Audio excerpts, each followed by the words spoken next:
Юуны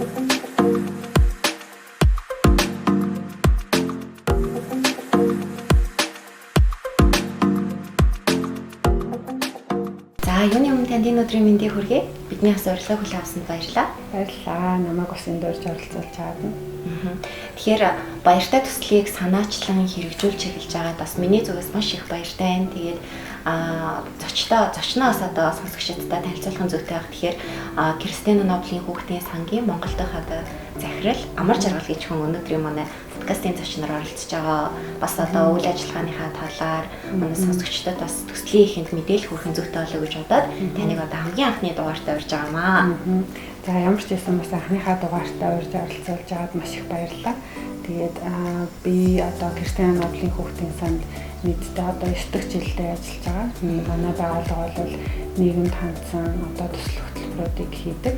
1997 оноос хойш Монгол улсад үйл ажиллагаа явуулж байгаа. 1989 оноос хойш бол Вьетнам улсад үйл ажиллагаа явуулж байгаа. Ийм хоёр одоо улс оронд үйл ажиллагаа явуулдаг олон улсын хүмүүнлэгийн байгууллага байгаа. Ер нь одоо анх ингээд үйл ажиллагаа явуулсан гол зорилго, чиглэл, одоо шаардлага нь юу байсан бэ те? Яагаад ийм санг байгуулах болсон гэд та түүхээс нь бас жоох ярьж өгөөд. Манай одоо Кристиана Ноблийн хүүхдийн сангийн үүсгэн байгуулагчийг Кристиана Нобл гэдэг Ирланд эмэгтэй байгаа.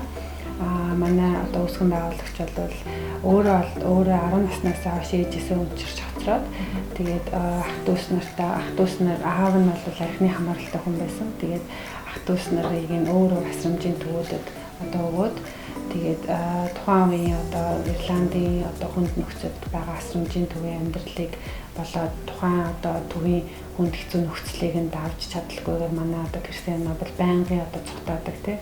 Тэгээд ер нь бол 10 наснаас хойш гудамжинд одоо амьдарч байсан маш хүнд хэцүү нөхцөлийг өөрөө туулаад тэгээд өөрөө хэлэхдээ бол би энэ зовлон ямар байдгийг, энэ өвдөлт ямар мэдрэгдгийг би өөрийнхөө биеэр туулж гарсан учраас би мэддэг гэж хэлдэг.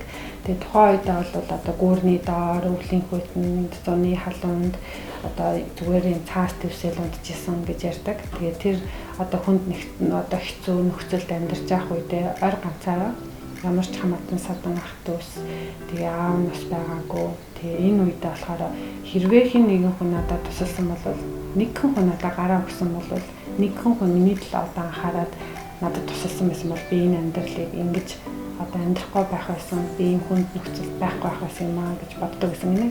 Яагаад одоо нэг хүн надад байгаагүй болоо гэж боддог байсан. Тэгээд үүн дээрээ одоо өөрийнхөө одоо хүсэл мөрөөдлөөрөө жигүүрлээд Вьетнам улсад Вьетнам, Америкийн дааны дараа маш олон хүүхдүүд одоо химийн хорт бодсонд хортож одоо хөгжлийн одоо хоцрогдолтой хүүхдүүд төрж ирсэн, эцэг эхийн хүүхдүүдэд хайцсан байсан, өнчин хүүхдүүд гээд гудамжийн хүүхдүүд маш их байх үед өөрөө одоо тэр олон хүүхдүүдэд очиж гараа өгч байгаа хэн нэг нь болохыг хүссэн гэж ярьд юм байлээ. Тэгээд тэр хүүхдүүд дээр очиж одоо өөрийнхөө одоо сангийнхаа үйл ажиллагааг бол анх 1989 онд бол эхэлсэн. Тэгээ үүний дараа бол Монголд бас зах зээл гарснаас хойш амьдрал маш хүнд байсан тийм бид нар бол бүгдээрээ маш сайн мэдж байгаа. 1990 оноос хойш бол үйлдвэрүүд одоо үйлдвэрүүд үе одоо нийгмээрээ дампуурсан бидний эцэг их ажилгүй болсон тийм энэ одоо хүнд үеүүдэд маш олон хүмүүс бас энэ нийгмийн задарлаас үүдэлтэйгээр ажилгүй болсон. Үүнээс үүдэлтэй нэлийн олон хүмүүс архины хамааралтай тэг гэр оронгүй ингээ ийм болоход бол хүүхдүүд маш их хохирсон. Тухайн үед бол бүхэл танишаагаар бол хүүхдүүд одоо эцэг эхтэйгээ амьдардаг ийм байх үед манай Кристиана Нобл үүсгэн байгуулагч маань шөнийн клиникээр ажиллуулж исэн.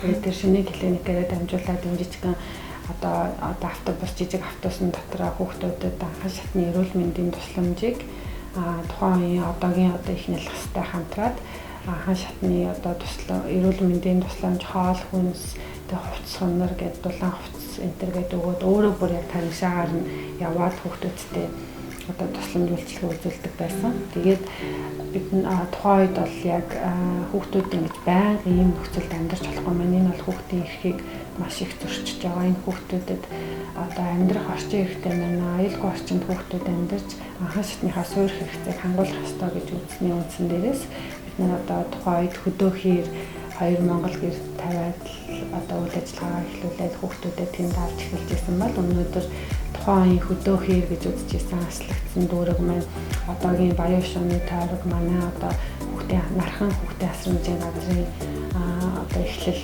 тухайн үед тэгж тавигдаад манай одоо хамгийн анхны төсөл бол манай хүүхдийн асрамжийн төв тэгээд эрүүл мэндийн хөтөлбөр тэгээд үүнээс үүдэлтэйгээр одоо өсч дэвжиж явсаар байж байгаад бид нар одоо 26 жилийн дараа нийтдээ 11 хөтөлбөрийн хүрээнд үйл ажиллагаа явуулж байгаа. Үүн дээр нэмэгдээд бид нар сэтгэл зүйн болоод эрүүл мэндийн 3 хөтөлбөрийг төслийг нэг жилийн хугацаатай 18 сарын хугацаатай гээд хэрэгжүүлээд явж байгаа. Манай байгууллагын үйл ажиллагаа бол цэвэр одоо хүмүүнлэгийн тэгээд шашны бус, төрийн бус одоо үйл ажиллагаа явуулдаг олон улсын хүмүүнлэгийн байгууллага байгаа. Одоо ер нь бол манай улсад бас ингээд маш олон төсөл хөтөлбөрүүд хэрэгждэг тий. Маш олон ийм сайн дурын болон төрийн бус байгууллагууд за мөн одоо төсөл хэрэгжүүлэгч байгууллага нэгжүүд байдаг. Гэхдээ ингээд яг тууштай явж байгаа ч юм уу тий. Ингээд үр дүн гаргаа явж байгаа байгууллагууд бас хэд байдаг бол гэж би дотроо бодож сууж байна л да. Танай яг одоо сан тий танай байгууллагын ялгарх хамгийн гол онцлог гэд хэлвэл та юу гэж хэлэх вэ?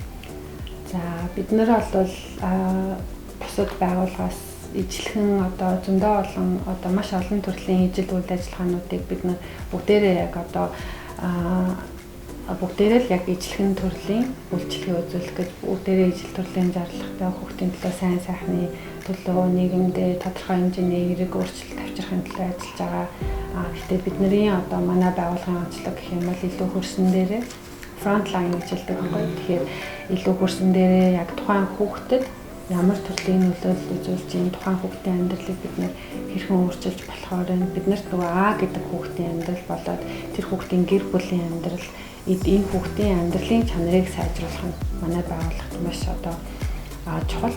Тийм учраас бидний одоо үйл ажиллагаа хоёр одоо олон улсын байгууллагуудын үйлчилгээнүүд айгүй олон төрөл байгаа тийм. Зарим нь бол хөрсөн дээрээ байна, зарим нь бол илүү бодлогын хүрээнд бид нар өөрчлөлт оруулаад нийгэмдээ бид нар ямар нэгэн байдлаар эерэг өөрчлөлт хийх, өөрснийхөө зүгээс мэдлэг туршлагаа хуваалцах гэдэг байдаг бол манай байгууллага ер нь бол өнгөрсөн 26 жилийн туршид яг хөрсөн дээрээ олон нийттэйгээ одоо ажилладаг. Үгээрээ илүү онцлогтой. Нөгөөтэйгөр бид нар одоо бол илүү бас бодлогын чиглэлдээ олон нийтийг хамарсан өөрснийхөө энэ олон жилийн туршлагыг эргээгээд нийгэмдээ өгч ялангуяа одоо энэ сэтгэл зүйн гэмтэлтэй хүүхдүүдтэй хэрхэн ажиллах вэ гэсэн энэ арга зүгээ бусдад өгөөж өөрснийхөө хийж байгаа зүйлсийг бас бусдад зааж сургаж олон хүүхдүүдэд одоо өөрчлөлт оруулах хүсэл маань байгаа л гэж. Тэр илүү одоо бодит байдлаар хэрэгжиж байна гэж штэ өнгөрсөн тэр олон жилд тэ хэрэгжүүлсэн та сая хэллээ штэ 10 гаруй тэ том хөтөлбөрүүдийг хэрэгжүүллээ гэж байна. Үүнээс одоо ямар үр дүн сайн туршлагууд та бүхэнд бий болоо тэ та бас нэг зохиод хэллээч гэвэл яг үр дүн гэх юм бол одоо бид нар чи 26 жилийн түүхтэй. Тэгээ 26 жилийн хугацаанд бол 1000 гаруй хүүхдүүдэд яг одоо нөгөө хүүхдийн асрамж халамжийн төвөөрөө дамжуулаад үйлчлэгээ үзүүлсэн байгаа. Тэгэхээр одоо зарим хүүхдүүд байна 30 хүүхд гэхээр илүү 30 гарсан дээ 40-тэй гэр бүл зохиолсон сайхан одоо амьдралтай хүмүүс бас насан туршид бид нарт байгаа. Тэгээ эдгээр хүүхдүүд бол энэ байгууллагын legacy буюу үнэт зүйл нэг аахгүй. Энэ хүүхдүүд одоо нийгэмдээ гараад хариуцлагатай ажилтан болоод эерэг нийгмийн гишүүн болсноороо бидний зүгээс энэ хүүхдүүдийг сайн өсгсөн тий сайн хүн болгож байгаа нь бидний хамгийн гол одоо бахархах үнэт зүйл юм болоо гэж харж байгаа тийм баялаг. Тэгэхээр Монгол улс бол иргэнээс одоо улс болоод дэлхий бол иргэнээс хамааралтай иргэн сайн байж эргээд улс маань хөгжих боломжтой. Тэгэхээр бид нар бол яахын аргагүй улсын хөгжил өөрснийхөө одоо өсгөж хүмүүжүүлсэн сайхан хүүхдүүдээрээ бас тодорхой хэмжээнд хөрөнгө оруулалт хийгээд явж байгаа юм болоо гэж харж байгаа. Тэгээд эцсийн дүндээ болохоор одоо миний хүүхэд гэдэг одоо зөвхөн одоо гэр бүлийн хүрээндээ миний хүүхэд сайн боловсралтай болоод миний хүүхэд сайхан амьдраад миний хүүхэд илүү одоо хөгжил төвшөлт одоо англи хэл сураад ч юм уу тийм зөвхөн миний хүүхэд гэхээсээ илүүтэй бидний хүүхэд тийм энэ чинь яг тэгэхээр таны нөгөө сайхан одоо хүмүүжүүлээд өсгсөн нийгэмдээ гаргаад ирсэн хүүхэдтэй хамт нөгөө өсөж хөгжөөгүй ч юм уу хүнд нөхцлөд гарсан хүүхэд энэ нийгмийг хамтдаа хувааж амьдрнаа, нийгэм нийгэмд хамтдаа хөл нийлүүлж болох юм гэдгийг бас бид нэр аюул сайн ойлгож ухамсарлах хэрэгтэй юм болоо гэж бодож байгаа. Миний биш бидний нийгэм шүү дээ гэдэг тийм. Тэгэхээр энэ дундаас надад хамгийн их одоо сайхан санагдж байгаа зүйл нь сэтгэл зүйн чиглэлээр одоо тий төсөл хөтөлбөрүүдийг хэрэгжүүлж байгаа. Тэдгээр хүүхдүүдийн сэтгэл зүйд илүү их одоо ингээд тий анхаарал хандуулж байгаа нь маш сайхан санагдаж байна. Яа тэгэхээр хүн бүр одоо сүүлийн үед сэтгэл зүй, сэтгэл гэдэг хэрэгтэн маш чухал юм байна. Хүний сэтгэл эрүүлж ээж, биеийг эрүүлээд юм байна. Тэгжээж хүнтэй илүү одоо амьдралын чанартай хийж бүтээж зөв нийгмийг одоо бүрдүүлэхэд маш чухал юм байна гэдгийг ер нь ойлгодог болоод байгаа тийм. Энэ үед бас ингээд яг сэтгэл зүйн төсөл хөтөлбөр хэрэгжүүлж байгаа гэхээр таас энэ талаараа танилцуулаач. Ер нь ямар хөтөлбөрүүдийг хэрэгжүүлж ээ. Одоо ингээд бас нэг шинэ төсөл эхэлж байна тийм. Энэ төслийнхаа талаар ч гэсэн бас та танилцуулаач. Яг бид нар 26 жилийн туршлагатай гэж байгаа. Тэгээ хүнтэй ажиллана гэдэг бол ерөөсөө бас хамгийн одоо хүнд салбаруудын нэг баггүй. Яагаад тэгэхээр хэрвээ би гутал одоо ойдог байгаа